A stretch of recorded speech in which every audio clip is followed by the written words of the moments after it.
Baik, Assalamualaikum warahmatullahi wabarakatuh. Baik, insyaAllah hari ini kita akan sambung pelajaran yang baru, pelajaran 5, bahagian yang pertama iaitu solat berjemaah.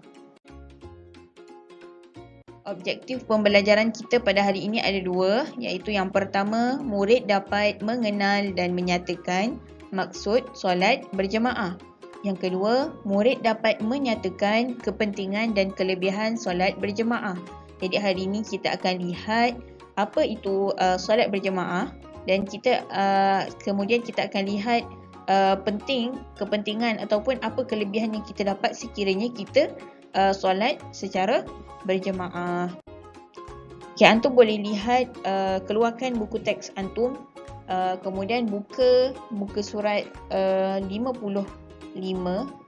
dan 54, boleh buka muka surat 54. Okay, unit yang pertama iaitu pengertian solat berjemaah. Jadi kita nak lihat apa itu solat berjemaah.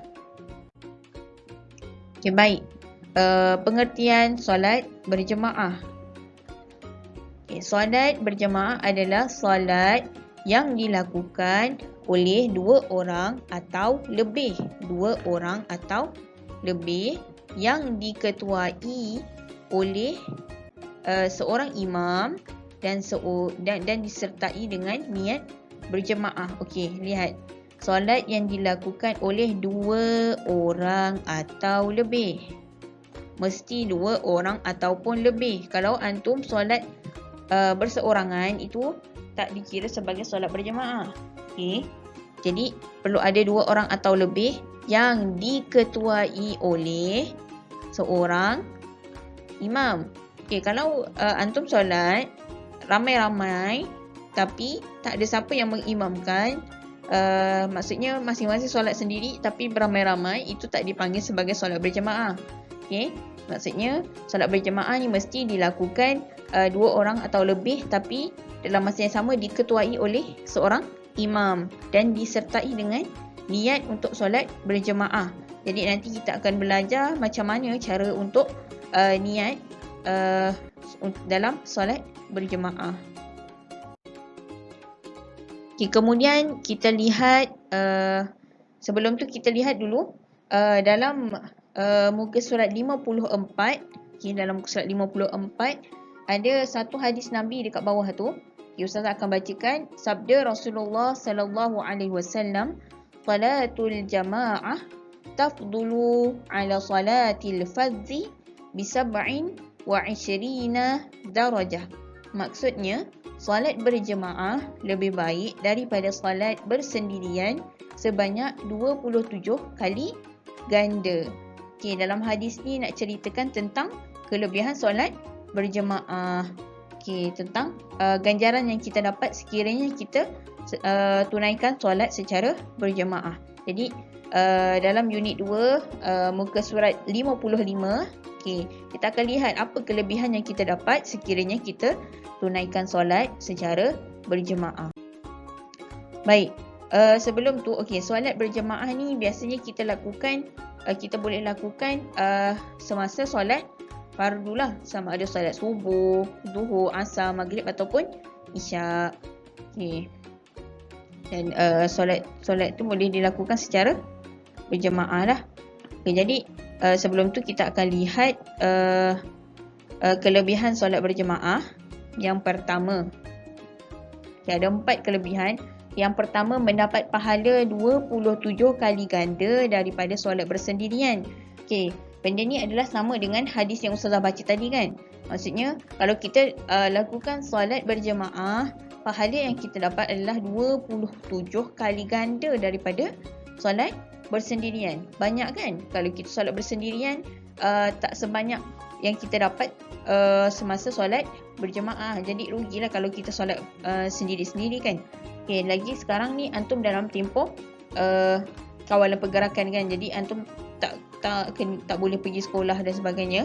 Jadi ambil peluang dekat rumah untuk cuba untuk solat setiap kali solat fardu tu solat secara berjemaah dengan ayah, adik-beradik, abang dan sebagainya lah. Okay, jadi ambil peluang untuk rebut pahala dia kan.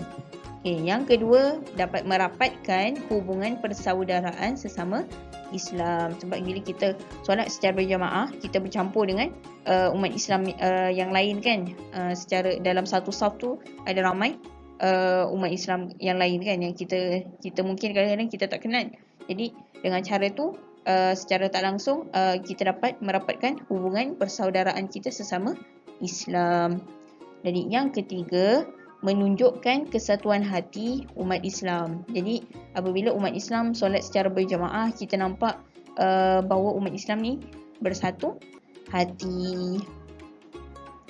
Yang keempat, dapat menambahkan kehusyuan dalam solat. Jadi solat kita akan lebih khusyuk berbanding kita solat secara bersendirian. Jadi sepanjang tempoh PKP ni, bagi yang anak-anak aulad yang lelaki, antum boleh jadi imam kan, boleh jadi imam kepada adik-adik antum lah. Kalau yang biasanya dekat rumah yang mengimamkan biasa ayah kan. Tapi kalau misal kata ayah antum bekerja dan sebagainya, tinggal antum yang lelaki, antum ataupun ada abang antum boleh jadi imam kan. Ataupun mungkin antum sendiri boleh jadi imam. Bagi yang perempuan, contoh ayah antum pergi bekerja, antum boleh jadi imam kepada adik antum yang perempuan, ataupun ibu antum sendiri, ataupun mungkin ibu antum jadi imam, antum jadi makmum, tak kisahlah. Jadi ambil peluang untuk cuba untuk solat secara berjamaah, untuk kita dapat pahala dan dapat kelebihan yang ada pada solat berjamaah.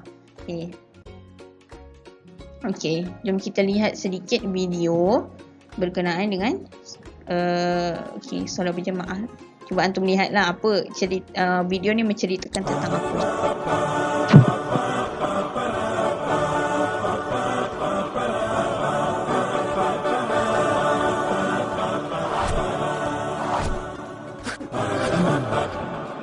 Dia bersenam kan. Bila dia senam, lepas tu dia rasa letih, tidur.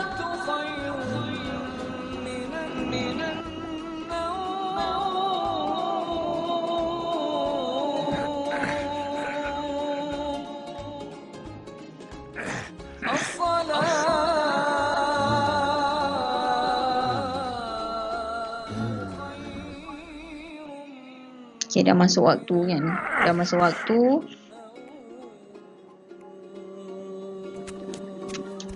waktu tapi dia dalam keadaan letih kan, nak pergi ke masjid.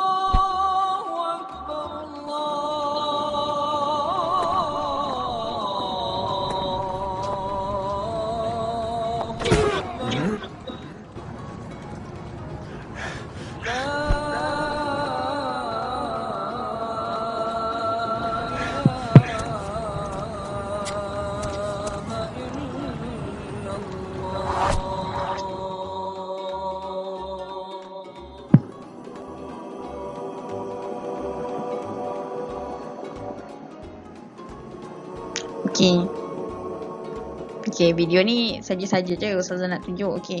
Dia cerita tentang apa? Orang tu orang masih muda lagi kan, sihat. Dia buat ni workout semua kan. Kemudian bila dah subuh, dia jadi letih lah, sebab malam-malam tu dia exercise kan. Dan sebenarnya dia malas nak pergi masjid kan, solat subuh. Tapi bila dia lihat orang tua yang dah tak kuat tu pun berusaha untuk pergi ke masjid untuk solat subuh berjamaah, jadi dia memberi kesan kepada dia lah untuk turut serta tunaikan solat berjamaah. Tapi dalam tempoh PKP ni kita tak boleh pergi masjid kan. Tapi jadi Ustazah harap antum boleh ambil peluang untuk solat berjamaah bersama ahli keluarga antum.